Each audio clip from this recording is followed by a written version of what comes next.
अस्सलामुअलैकुम नाज़रीन, मैं मोहम्मद असलम हुसैन सियासत की खबरों में आप सबका इस्तकबाल करता हूँ। आज 13 दिसंबर 2023 है। इस्लामिक तारीख के हिसाब से आज 28 जमादी अव्वल 1445 हिजरी है। पेश है आज की कुछ अहम खबरें। पार्लियामेंट हमले को आज 22 साल गुजर चुके हैं। आज ही के दिन 13 दिसंबर 2001 में पार्लियामेंट पर अटैक हुआ था, जिसमें दिल्ली पुलिस और सीआरपीएफ के पुलिस एहलकार शहीद हो गए थे। कांग्रेस सदर मल्लिकार्जुन खड़गे, कांग्रेस पार्लिमानी पार्टी की चेयरपर्सन सोनिया गांधी, कांग्रेस के रुकने पार्लियामेंट अधीर रंजन चौधरी, टीएमसी के रुकने पार्लियामेंट डेरिक ओब्रायन और दीगर लीडरों ने आज पार्लियामेंट हमले के 22 साल मुकम्मिल होने पर पार्लियामेंट में मारे गए जवानों को खिराज अकीदत पेश किया। वज़ीर-ए-आज़म नरेंद्र मोदी, लोकसभा स्पीकर ओम बिरला, मरकजी वज़ीर दाखिला अमित शाह, बीजेपी के कौमी सदर जेपी नड्डा, कांग्रेस सदर मल्लिकार्जुन खड़गे, कांग्रेस पार्लिमानी पार्टी की चेयरपर्सन सोनिया गांधी और दीगर कायदीन ने पार्लियामेंट में 1 मिनट की खामोशी इख्तियार करके हलाक हुए अफसरान को खिराज अकीदत पेश किया। पार्लियामेंट पर हमले के 22 साल मुकम्मिल होने पर मुल्क भर में जवानों को खिराज अकीदत पेश किया जा रहा है। इस खबरनामे को MS एजुकेशन की जानिब से स्पॉन्सर किया जा रहा है। MS Hifz Academy offers a 2-year course for primary school students that combines Hifz Quran and modern education. Learn from trained ulama and huffaz under the supervision of reputed scholars. So far, 300 students have successfully memorized the Quran with MS Hifz Academy. MS Hifz Academy, the perfect foundation. Special investigation agency यानी SIA जनूबी कश्मीर में मुतअद्दिद मुकामात पर आज चारशंबे की सुबह छापेमारी है। बशमुल अनंतनाग और कोलगाम CRPF और मुकामी पुलिस की मदद से दहशतगर्दी की रवाबित, गैर मुकामी कत्ल, टारगेट किलिंग के तफ्तीशी मामलात के सिलसिले में ये छापे मारे गए हैं। एक आला अहदेदार ने कश्मीर हेडलाइंस को बताया कि स्पेशल इन्वेस्टिगेशन एजेंसी जनूबी कश्मीर के मुख्तलिफ हिस्सों में कई मुकामात पर आज चारशंबे की सुबह छापे मारे हैं। पुलिस स्टेशन अनंतनाग और कुलगाम अब SIA कश्मीर में दर्ज FIR नंबर 311/F/2023 में तलाशी ली जा रही है। ये तलाशियां खुसूसी अदालत के जारी करदा सर्च वारंट की पैरवी में की जा रही है। मरकजी आलूदगी कंट्रोल बोर्ड के मुताबिक आज चारशंबे की सुबह कौमी दारकूमत दिल्ली में हवा का मजमूई मियार इंतहाई खराब जुमरे में रिकॉर्ड किया गया। CPCB के मुताबिक चारशंबे की सुबह IGI हवाई अड्डे पर एयर क्वालिटी इंडेक्स इंतहाई खराब जुमरे में 355 दर्ज किया गया। न्यू मोती बाग इलाके में एयर क्वालिटी इंडेक्स सुबह 8 बजे 368 पर इंतहाई खराब जुमरे में रिकॉर्ड किया गया। पंजाबी बाग में हवा का मियार आज चारशंबे की सुबह 8 बजे इंतहाई खराब जुमरे में 397 रिकॉर्ड किया गया। RSS के सीनियर लीडर इंद्रेश कुमार ने कहा है कि मुसलमानों और दीगर मजहब से ताल्लुक़ रखने वाले अफराद को रज़ाकाराना तौर पर तमाम मुतनाज़ा मजहबी मुकामात को हिंदू बरादरी के हवाले कर देना चाहिए। न्यूज़ एजेंसी PTI के साथ एक इंटरव्यू में इंद्रेश ने कहा कि राष्ट्र एवं सेवक संघ के सरबराह मोहन भगवत बहुत वाज़ेह थे जब उन्होंने कहा था कि हर मस्जिद में शिवलिंग तलाश करने की ज़रूरत नहीं है। इंद्रेश कुमार ने कहा, भगवत के बयान का मकसद बाहमी तनाज़ात को ख़त्म करना था ताकि समाज नफरत और तशद्दुद से आज़ाद होकर सोच और गौर कर सकें। कुमार, जो RSS के कौमी एग्जीक्यूटिव मेंबर और मुस्लिम राष्ट्रीय मंच के सरपरस्त हैं, उन्होंने कहा कि सनातन के पैरोकारों के मंदिरों को गैर मुल्की हमला आवरों ने मुनज़्ज़िम किया था। मोहन भगवत ने जो कहा वो बिल्कुल वाज़ेह है, कहीं तलाश करने की ज़रूरत नहीं, हकीकत सबके सामने है, हर किसी को इस सच्चाई को कबूल करना चाहिए। इंद्रेश कुमार ने मज़ीद कहा, मुसलमान और दूसरे मज़ाहिब से ताल्लुक़ रखने वाले लोगों को आगे आना चाहिए और हिंदुओं के मुतनाज़ा मजहबी मुकामात को हिंदू बरादरी के हवाले करना चाहिए। रियासत कर्नाटक के दक्षिण कन्नड़ा के पित्तूर तालुका अस्पताल के ICU में मौजूद ECG की सहूलत वाले कमरे के दरवाजे पर बुर्का निकालकर अंदर दाखिल होने वाला नोटिस चस्पा किया गया है और कोई भी मरीज या उसके साथ आने वाली मुस्लिम खातून को बुर्का निकालने को कहा जा रहा है। कहा जाता है कि बुर्के से इन्फेक्शन हो सकता है, लेकिन आम रोजाना के कपड़े पहनकर अंदर आने से इन्फेक्शन नहीं होता, सिर्फ बुर्के से इन्फेक्शन होता है। ये कैसी डॉक्टर्स की सोच हो गई है। गैर मुस्लिम के दवाखानों में ही नहीं, ऐसी सोच रखने वाले हमारे मुसलमान इंतजामिया के दवाखानों में भी हो रही है। लेकिन दक्षिण कन्नड़ा के दवाखाने के खिलाफ अवाम का रद्दअमल देखने के बाद इंतजामिया ने बुर्के के खिलाफ लगाई गई नोटिस को हटा दिया है। बताया जा रहा है कि तकरीबन 1 साल से ये नोटिस ECG रूम के दरवाजे पर चस्पा था, मगर हाल ही में किसी ने इसका फोटो खींचकर सोशल मीडिया पर वायरल कर दिया, जिसके बाद इस नोटिस की मुखालिफत और मुआफ़िक़त में गर्मा गर्म बहस ने जोर पकड़ लिया, जिसके बाद दवाखाना इंतजामिया ने बुर्का निकालकर अंदर दाखिल होने वाला नोटिस निकाल दिया। नाज़रीन, इस पर आपकी क्या राय है? क्या आपके आसपास मौजूद दवाखानों में भी इसी तरह का हाल है? कमेंट्स के ज़रिए हमें ज़रूर बताइएगा। राज्यसभा ने चीफ इलेक्शन कमिश्नर और दीगर इलेक्शन कमिश्नरों की तकर्रुरी सर्विस की शराइत और दफ्तर की मुद्दत बिल को सूती वोटों से मंजूर कर लिया। कबलदी ऐवान में कम्युनिस्ट पार्टी मार्क्सिस्ट केवी शिवादासन और जॉन ब्रिटस की सेलेक्ट कमेटी को भेजने की तजवीज़ को सूती वोट से नामंजूर कर दिया। इस बिल की मंजूरी पर अपोजिशन पार्टी कांग्रेस ने शदीद एतराज़ किया और कहा कि बिल के जरिए मुल्क के इलेक्शन कमीशन और कमिश्नर्स के दर्जे में कमी कर दी गई है। इस ताल्लुक से कांग्रेस रुकन रणदीप सुरजेवाला ने कहा कि मुल्क के आइन के जरिए इलेक्शन कमीशन को एक आज़ाद इदारे के तौर पर कायम किया गया है, लेकिन मोदी हुकूमत ने इलेक्शन कमिश्नर्स की तकर्रुरी एग्जीक्यूटिव के हाथों में सौंप कर इसका दर्जा कम कर दिया है। साथ ही इसकी आज़ादी और गैर जानिबदारी को भी सवालों के घेरे में खड़ा कर दिया है। कांग्रेस लीडर ने कहा कि जब इलेक्शन कमिश्नर्स किसी भी नौकरशाह के बराबर ही अफसर रह जाएंगे तो वो मुल्क में गैर जानिबदारी के साथ इलेक्शन कैसे मुनक्किद करवाएंगे। मध्य प्रदेश और छत्तीसगढ़ में चौंकाने के बाद बीजेपी ने राजस्थान में भी अपने फैसले से सभी को चौंका दिया है, लेकिन यहां हुकूमत की कमान इंतखाबी सियासत में बिल्कुल नौ आमोज लीडर भजन लाल शर्मा को सौंप दी गई। कई दिनों की कश्मकश के बाद आखिरकार बीजेपी हाईकमान ने राजस्थान के वज़ीर आला पर फैसला कर दिया है। भजन लाल शर्मा रियासत के नए चीफ मिनिस्टर होंगे, जबकि अवाम की राजकुमारी कहने वाली दिया कुमारी और सीनियर लीडर प्रेमचंद बैरवार राजस्थान हुकूमत में नायब वज़ीर आला होंगे। कानून साज पार्टी के इजलास के दौरान इन फैसलों को मंजूरी दी गई। इस फैसले के जरिए साबिक वज़ीर आला वसुंधरा राजे को पूरी तरह से नजरअंदाज कर दिया गया है। उन्होंने वजारत आला के लिए बहुत जोर लगाया था और ज़बरदस्त लॉबिंग भी की थी, लेकिन ये तमाम कोशिशें कोई काम ना आई।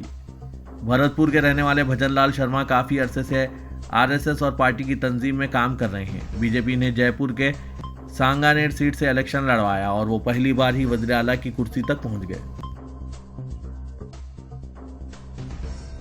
तकरीबन 17 साल तक मध्य प्रदेश के वज़ीर आला रहे शिवराज सिंह चौहान ने कहा कि वो पार्टी से अपने लिए कुछ मांगने के बजाय मरना पसंद करेंगे। फिलहाल उन्होंने अपने बारे में कोई फैसला नहीं किया। उन्होंने कहा कि मुस्तकबिल में भी पार्टी ही इनके बारे में फैसला करेगी। उन्होंने अपनी रिहाइशगाह पर नामानिगारों से बातचीत के दौरान कहा कि वज़ीर आला मोहन यादव की क़यादत में मध्य प्रदेश मज़ीद तरक्की करेगा। वज़ीर के शिवराज सिंह चौहान 17 सालों तक मध्य प्रदेश के वज़ीर आला रहने के बाद अभी ने इस ओहदे से हटा दिया गया है। वो पिछले 5 सालों में बुलडोजर की सियासत करते रहे, लेकिन इनकी सियासत काम ना आई। वो दिल्ली में बैठे आकाओं को खुश करने की कोशिश करते रहे, लेकिन इनकी कोशिश नाकाम हो गई। टीएमसी की रुकने पार्लियामेंट महुआ मित्रा की लोकसभा रुकनियत छीनने के बाद अब इनकी सरकारी रिहाइशगाह भी खाली कराने की तैयारी की जा रही है। इस सिलसिले में लोकसभा हाउसिंग कमेटी ने महुआ मित्रा को सरकारी रिहाइशगाह खाली करने के लिए नोटिस जारी किया है। इसके लिए कमेटी ने वजारत बराए शहरी तरक्यात को खत लिखकर कहा है कि वो महुआ को अलॉट किया गया घर खाली कराएं। दरअसल लोकसभा हाउसिंग कमेटी ने महुआ मित्रा को सरकारी रिहाइश खाली करने का रास्ता हमवार कर दिया है। इसके लिए लोकसभा हाउसिंग कमेटी ने वजारत बराए शहरी तरक्की को खत लिखा है और कहा है कि वो महुआ मित्रा को अलॉट किया गया घर खाली कराएं और मुकर्ररा मुद्दत में खाली कराएं। पूरी दुनिया में मशहूर जवाहरलाल नेहरू यूनिवर्सिटी इंतजामिया ने तलबा के रोजाना एहतजाज के सिलसिले में एक बड़ा फैसला किया है, जिससे यूनिवर्सिटी का जद्दोजहद का कल्चर ही खत्म होने के दर पे है। JNU इंतजामिया ने तालीमी इमारतों के 100 मीटर के अंदर एहतजाज करने और दीवारों पर पोस्टर लगाने पर 20,000 रुपए तक का जुर्माना आयद करने का ऐलान किया है और अगर मामला संगीन हुआ तो ऐसे तलबा को यूनिवर्सिटी से निकालने तक की सजा भी दी जा सकती है। इसके अलावा JNU के नए हुक्मनामे में कहा गया है कि किसी भी मुल्क मुखालिफ सरगर्मी पर तलबा को 10,000 रुपए का जुर्माना अदा करना पड़ सकता है। दावा किया जा रहा है कि JNU इंतजामिया ने यह फैसला तशद्दुद और झड़पों को रोकने के लिए किया है। पहले JNU के इंतजामी ब्लॉक के 100 मीटर के अंदर एहतजाज हुआ करता था, लेकिन दिल्ली हाईकोर्ट के हुक्म के बाद इन इलाकों में एहतजाज पर पाबंदी लगा दी गई। नए क़वानीन के मुताबिक किसी तालिब इल्म पर जिस्मानी तशद्दुद, किसी दूसरे तालिब इल्म, मुलाजिम या फैकल्टी मेंबर के साथ बदसलूकी या मारपीट करने पर 50,000 रुपए तक का जुर्माना आयद किया जाएगा।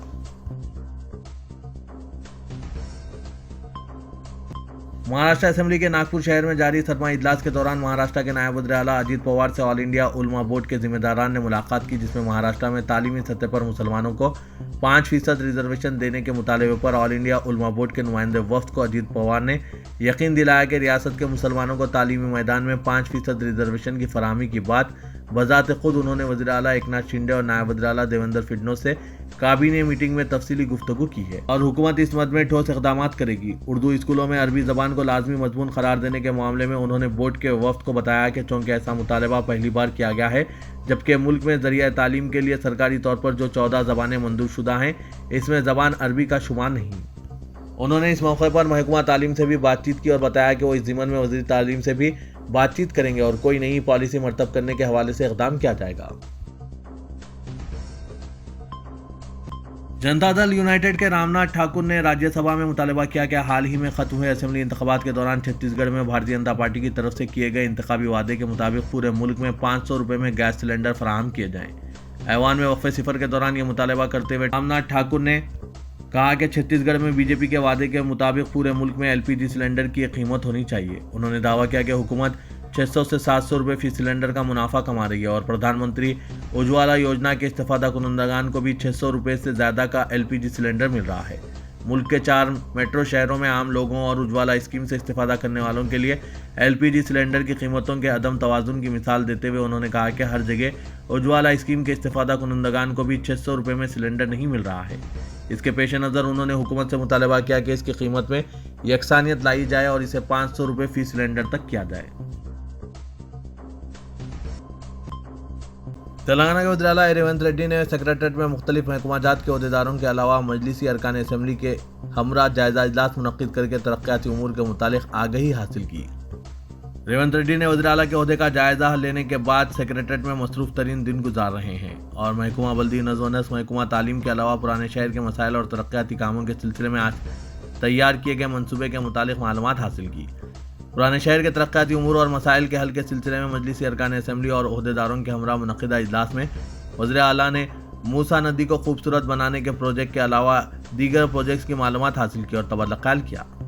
इजलास में चीफ सेक्रेटरी मोहतरमा शांति कुमारी व उबूरी स्पीकर अकबरुद्दीन अवैसी, अरकान असम्बली अहमद बिन अब्दुल्ला बलाला, जुल्फ़िकार अली, कौसर मुहिउद्दीन, मोहम्मद मुबीन, माजिद हुसैन और जाफर हुसैन मेराज मौजूद थे। बताया जा रहा है कि चीफ मिनिस्टर ने पुराने शहर से ताल्लुक़ रखने वाले अरकान असम्बली से मुकामी मसाइल के मुतालिक आगही हासिल करके इनके हल के सिलसिले में तजावीज़ तलब की और ओहदेदारों को हिदायत दी कि वो पुराने शहर की हम्मा जहत तरक्की के लिए इक़दाम की मनसूबाबंदी करें। बताया गया है कि इजलास में मजलिसी अरकान असम्बली ने पुराने शहर के ज़ेर इल्तवा प्रोजेक्ट्स के अलावा नए प्रोजेक्ट्स के सिलसिले में चीफ मिनिस्टर की तवज्जो मबज़ूल करवाई और इन्हें पुराने शहर की तरक्की के लिए जामे मनसूबा तैयार करके ओहदेदारों को ज़ेर इल्तवा प्रोजेक्ट्स की आजिलाना तकमील की हिदायत देने की दरख्वास्त की। चीफ मिनिस्टर ने मजलिसी अरकान असम्बली की नुमाइंदगियों पर संजीदगी से गौर करने और मुशावरत के साथ पुराने शहर की तरक्की को यकीनी बनाने का ऐलान किया। इसके अलावा रेवंत रेड्डी ने हैदराबाद मेट्रोपॉलिटन डेवलपमेंट अथॉरिटी के हुदूद में अब तक हर्राज की गई अराजियात की तफसीलात और इनके जरिए आमदनी के अखराजात के मुतालिक तफसीलात के हुसूल के लिए जायजा इजलास मुनक्किद किया। इस इजलास में चीफ सेक्रेटरी के अलावा प्रिंसिपल सेक्रेटरी अरविंद कुमार और दीगर आला अहदेदार मौजूद थे। हॉस्पिटल में ज़ेर इलाज बीआरएस सरबराह और साबिक चीफ मिनिस्टर के चंद्रशेखर राव ने हॉस्पिटल के बेड से एक वीडियो जारी करते हुए बीआरएस कैडर और अपने हामियों को इनकी इयादत के लिए हॉस्पिटल ना पहुंचने की अपील की। केसीआर ने कहा कि इनकी इयादत के लिए पहुंचने वालों से अस्पताल के दूसरे मरीजों को मुश्किलात पेश आ रही है, इन्हें भी इन्फेक्शन फैलने का खतरा है। डॉक्टर्स भी यही दलील पेश कर रहे हैं। साबिक चीफ मिनिस्टर ने कहा कि वो आहिस्ता आहिस्ता रूबा सेहत हो रहे हैं, बहुत जल्द मुकम्मल सेहतयाब होकर अवाम के सामने हाजिर होंगे। रियासत में नई हुकूमत की तश्कील के एक हफ्ते के अंदर ही सीनियर आईपीएस ओहदेदारों के तबादले किए गए और नए पुलिस कमिश्नर हैदराबाद का भी तकर्रुर अमल में लाया गया। सीनियर आईपीएस ओहदेदार के श्रीनिवास रेड्डी, जिनका ताल्लुक 1994 आईपीएस बैच से है, इनको पुलिस कमिश्नर हैदराबाद मुकर्रर किया गया, जबकि मौजूदा पुलिस कमिश्नर संदीप शिंडलिया को डायरेक्टर जनरल नार्कोटिक्स मुकर्रर किया गया। Joint commissioner police Cyberabad Avinash Mohanty को पुलिस कमिश्नर साइबराबाद मुकर्रर किया गया। 2005 आईपीएस बैच के अविनाश मोहंती साबिका डीजीपी आंध्र प्रदेश ए.के. मोहंती के फर्जंद हैं। अविनाश मोहंती ने शहर में डीसीपी और joint commissioner central crime station की हैसियत से 4 साल खिदमत अंजाम दे चुके हैं। डीआईजी रुतबे पर तरक्की के बाद इन्हें जॉइंट कमिश्नर पुलिस साइबराबाद मुकर्रर किया गया था। हुकूमत ने जी Sudhir Babu additional commissioner police traffic Hyderabad का तबादला करके इन्हें पुलिस कमिश्नर रच्चाकुंडा मुकर्रर किया है। मौजूदा कमिश्नर साइबराबाद स्टीफन रविंद्रा और police commissioner Rachakonda DS Chauhan को डीजीपी दफ्तर में रिपोर्ट करने की हिदायत दी गई। चीफ मिनिस्टर की हैसियत से रेवंत रेड्डी के हलफ लेने के बाद सीनियर आईपीएस ओहदेदार बी शिवधर रेड्डी को additional director general police intelligence मुकर्रर किया है। तेलंगाना हुकूमत अंदरून 100 दिन 500 रुपए में गैस सिलेंडर के वादे को पूरा करने इक़दाम करेगी। कांग्रेस ने इंतखाबात से कबल अवाम से जो वादे किए, इन तमाम वादों को पूरा करने के इक़दाम किए जा रहे हैं। वजीर सिविल सप्लाईज कैप्टन उत्तम कुमार रेड्डी ने महकमा सिविल सप्लाईज के ओहदेदारों का जायजा इजलास तलब करके महकमे की सूरत हाल का जायजा लिया। उन्होंने बताया कि नए राशन कार्ड के लिए दरख्वास्तों की वसूली के मुतालिक जल्द फैसला किया जाएगा। इजलास के दौरान ओहदेदारों ने वजीर को बताया कि महकमा सिविल सप्लाईज पर 56,000 करोड़ के खर्च का बोझ आयद है, जो गुज़िश्ता 10 सालों में बढ़ा है। उत्तम कुमार रेड्डी ने अहदेदारों को हिदायत दी कि वो धान पर 500 रुपए फी क्विंटल बोनस की इजराई और 500 रुपए में गैस सिलेंडर स्कीम पर अमल के लिए रहनुमा खतूत जारी करने के इक़दाम करें और हुकूमत के वादे को पूरा करने मनसूबाबंदी को यकीनी बनाएं।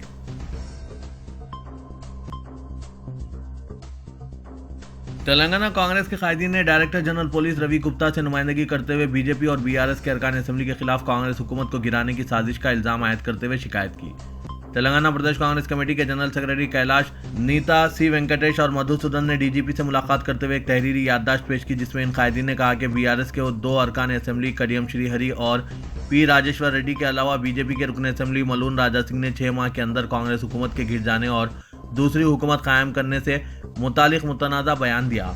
कांग्रेस कायदीन ने डीजीपी को बताया कि रियासत में नई हुकूमत कायम होने के 100 घंटे भी नहीं गुजरे थे कि इन दोनों जमातों के कायदीन ने कांग्रेस हुकूमत के गिर जाने से मुतालिक बयान देते हुए अवाम में बेचैनी पैदा कर दी। कांग्रेस कायदीन ने कहा कि साबिक में बीजेपी ने बीआरएस के अरकान असेंबली को खरीदने की कोशिश करते हुए बीआरएस हुकूमत को परेशान करने की कोशिश की थी, जिसकी वजह से बीजेपी रुकन असेंबली राजा सिंह के बयान को तक़वियत मिलती है। राजा सिंह ने हालिया दिनों एक बयान देते हुए कहा था कि तेलंगाना में कांग्रेस हुकूमत ज्यादा दिन तक चलने वाली नहीं है। तेलंगाना असेंबली के उबूरी स्पीकर व कायदे मजलिस लेजिस्लेटिव पार्टी अकबरुद्दीन अवैसी ने यशोदा हॉस्पिटल सोमाजीगुड़ा पहुंचकर बीआरएस सरबराह और साबिक वज़ीर आला के चंद्रशेखर राव की इयादत की, जो कुल्हे की हड्डी में फ्रैक्चर पर सर्जरी के बाद जेर इलाज हैं। अकबरुद्दीन अवैसी ने साबिक वजीर KT रामाराव से भी मुलाकात की और इनसे साबिक वज़ीर आला की सेहत के बारे में जानने की कोशिश की।